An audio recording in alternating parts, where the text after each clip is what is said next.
बाबूजी, आप किधर चले? मैं बाहर जाके आता हूँ बेटा। कोरोना से डर नहीं लगता क्या? लगता है, लेकिन फिर भी जरा टहल के आता हूँ।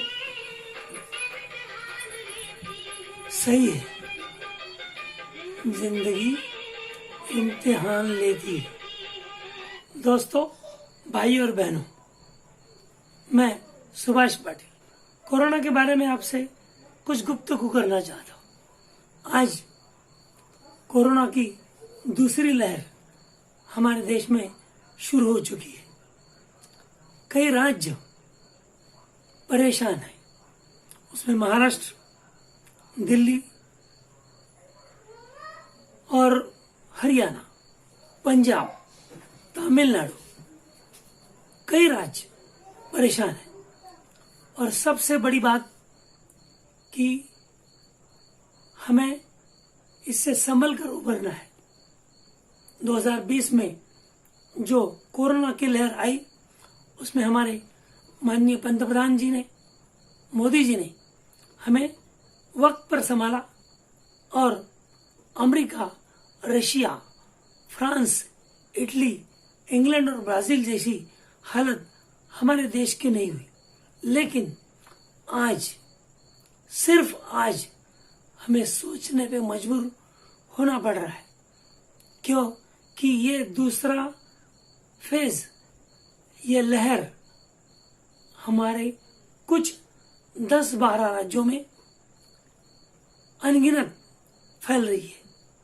कई लोग कोरोना से संक्रमित होकर दम तोड़ रहे हैं।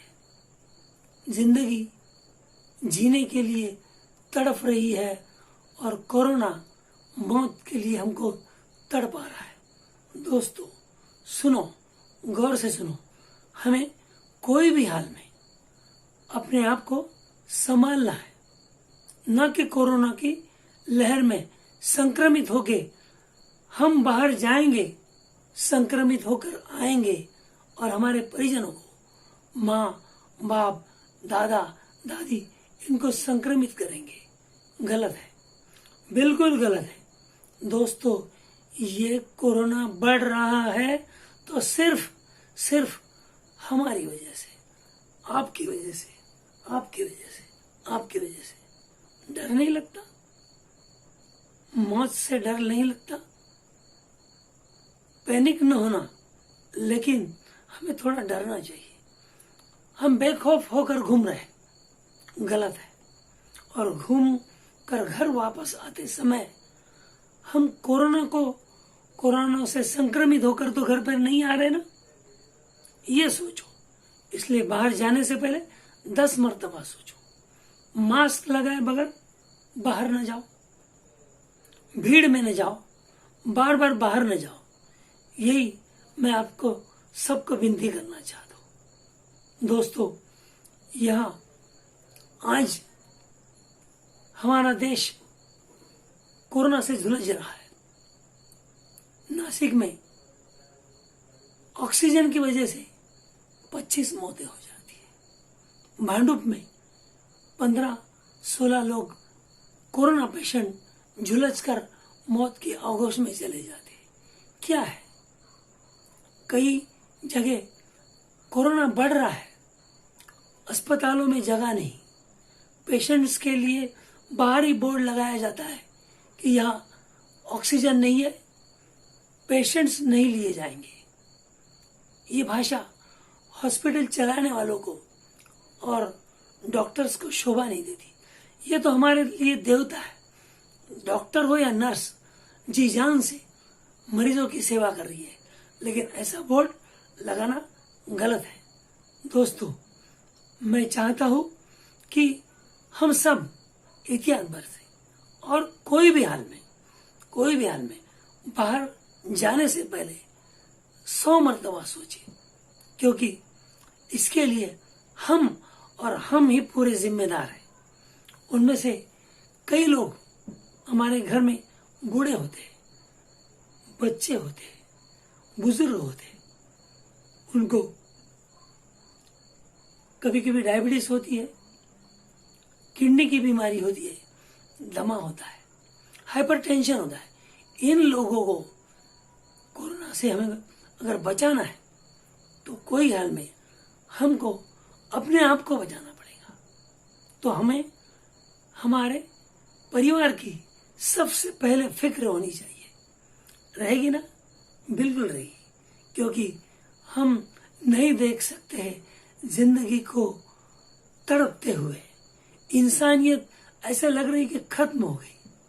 क्या खत्म हो रही? नहीं।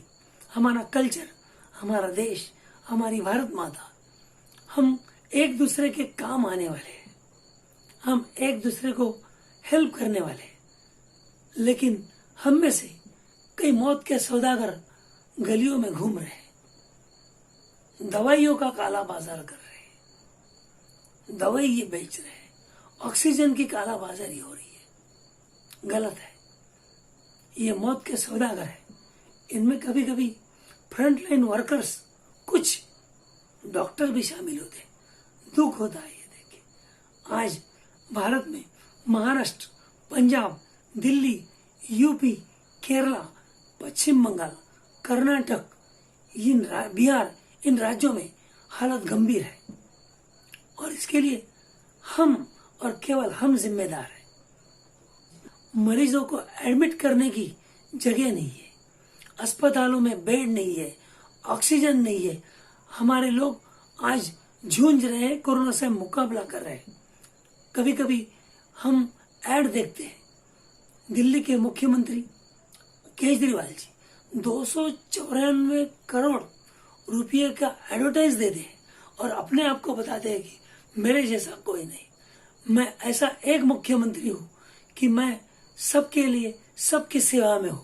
लेकिन केजरीवाल से मैं पूछना चाहता हूं, आप अगर 294 करोड़ की एडवर्टाइज देते हैं तो क्या आप दिल्ली में ऑक्सीजन प्लांट नहीं लगा सके?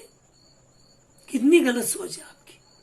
अपने आप को बड़ा साबित करने के लिए हर पॉलिटिकल पार्टी अपने आप को बड़ा साबित करने के लिए और दूसरों को नीचा दिखाने के लिए सबकी ओर, हमारी ओर, मरीजों की ओर बिल्कुल गौर न करते हुए अपने आप को देख रही है।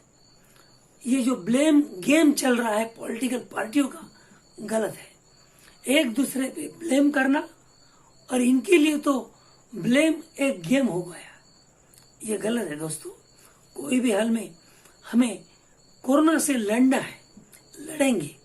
हमारे सभी मुख्यमंत्रियों ने पिछले साल अच्छा काम किया है।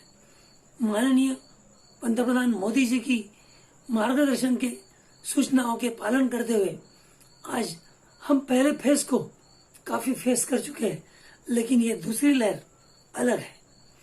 यह संक्रमण काफी तेजी से फैल रहा है और इसके जिम्मेदार हम हैं। और ये संक्रमित होते होते किन में फैल रहा है? तो जिनकी उम्र 45 से ज्यादा है, ऐसे लोग दिल्ली में 50 या 60% ये लोग पाए जाते हैं जिनमें कोरोना का संक्रमण है। हमें सोचना है, विचार करना है। कोई भी हाल में खुद को अलग जताने की कोशिश न करो।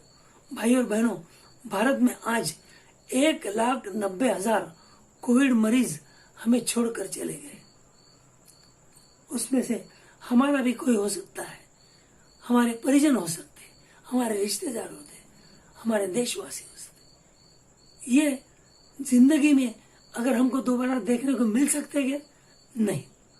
आज अमेरिका में, रशिया में कई लोगों की मौतें हुई, लेकिन हम चाहते कि आज पूरी दुनिया में 31,90,000 लोग कोरोना से संक्रमित होकर दुनिया छोड़कर चले गए। ये सेकंड लहर जो है, इससे हमको संभलना है। कोई भी हाल में संभलना ही है। अगर संभले तो हम हमारे पड़ोस के लोगों को, हमारे परिजनों को, हमारे परिवार को संभाल सकेंगे। आज हमें और भी नुकसान उठाना पड़ सकता है। क्यों?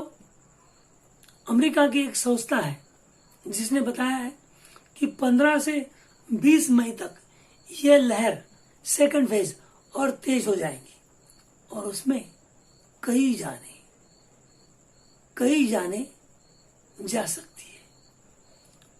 5 या 6 लाख तक लोगों की जाने जा सकती है। आज ये हमें वार्निंग की सूचना है। अमेरिका के लोगों ने जो दिया है हमको वार्निंग दिया है। आज हमें संभलना है। कोई भी हाल में खतरे की घंटी बज चुकी है दोस्तों। हमें हमारे परिवार को संभालना है, बच्चों को संभालना है, पड़ोसियों को संभालना है, हमारे गांव को, हमारे देश को संभालना है। ये बीमारी शहरों में ज्यादा फैल रही है, गांव तरफ न जाए इसके लिए भी हमें प्रयास करने हैं। सभी राज्यों के मुख्यमंत्रियों ने जिस ढंग से पहले फेज में जो काम किया उससे ज्यादा हमें आज मेहनत लेनी है। हमारे माननीय पंतप्रधान जी ने कोरोना की लहर को देखते हुए 551 नए ऑक्सीजन प्लांट लगाने की घोषणा कर दी है। मोदी जी मन की बात में भी कह रहे हैं, डॉक्टरों से बात कर रहे हैं, अलग अलग नए डॉक्टरों से बात कर रहे हैं। हर मरीज को ऑक्सीजन की जरूरत नहीं है, लेकिन हर मरीज को हॉस्पिटल में जाने की जरूरत नहीं, क्योंकि उसमें 3 प्रकार किए जाते हैं। एक हल्का होता है, एक तीव्र होता है और दूसरा माइल्ड होता है। माइल्ड में और हल्के, इसमें दवाखाने में जाने की, अस्पतालों में जाने की जरूरत नहीं, उसे ऑक्सीजन की जरूरत नहीं। उसे दवाएं जो दी जाती है, एक ही दवा रेमडेसिविर, ये रेमडेसिविर सबके लिए जरूरी नहीं है। जिन्हें तीव्र बुखार है, जो तीव्रता महसूस करते हैं कोरोना की, उन्हीं को इसकी जरूरत है और ऑक्सीजन की जरूरत है। लेकिन हमें लगता है कि हम सबको ऑक्सीजन जरूरी है, रेमडेसिविर जरूरी है। नहीं, बिल्कुल जरूरत नहीं। डॉक्टर की सलाह से ही हमको रेमडेसिविर लेना है।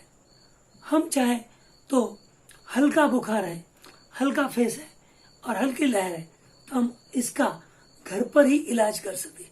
आज भी 90-92% लोग बिल्कुल आराम से कोरोना से उबर चुके हैं, कोरोना की जंग लड़ चुके हैं और कोरोना को हरा चुके हैं।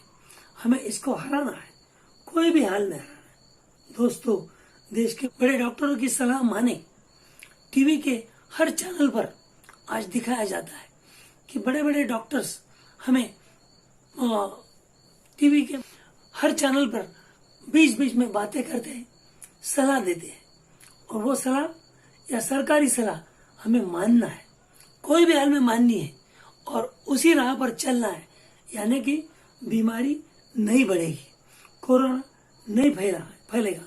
कोरोना हमें फैलाना नहीं है, न फैलने देना है। ये जानकारी हमें सबको देनी है। कोई भी हाल में मैं विनती करना चाहता हूँ कि हम न कोरोना फैलाएंगे न फैलने देंगे। दोस्तों, मेरी बात सुनो, मोदी जी की बात सुनो।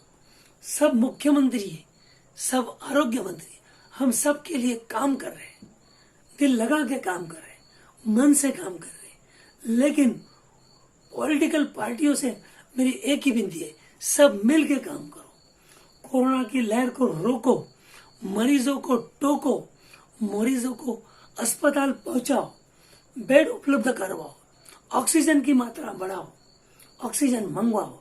हर एक का प्राण बचाना हमारे लिए जरूरी है। न हम डरेंगे न डराएंगे, लेकिन इस सेकंड फेज को टकराएंगे और इसे वापस भेजेंगे। हम कोई भी हाल में कोरोना से जीतेंगे, न डरेंगे न डराएंगे। दोस्तों, आज हम शपथ लेंगे, हम सबको संक्रमित न होने देंगे, न इसे बढ़ने देंगे। कोरोना की जो लहर है उसे रोकना हमारे लिए सबसे बड़ी जिम्मेदारी है। जैसे हमारी जिम्मेदारी वैसे डॉक्टर की है, हमारे देश की, हमारे लीडर्स की है। न कि इनका जो ब्लेम गेम है इसे रोकना है और हमको एक दूसरे के खिलाफ न होते हुए, गलत फहमियों का शिकार न होते हुए, अफवाहें न फैलाते हुए हमें सिर्फ कोरोना से लड़ना है।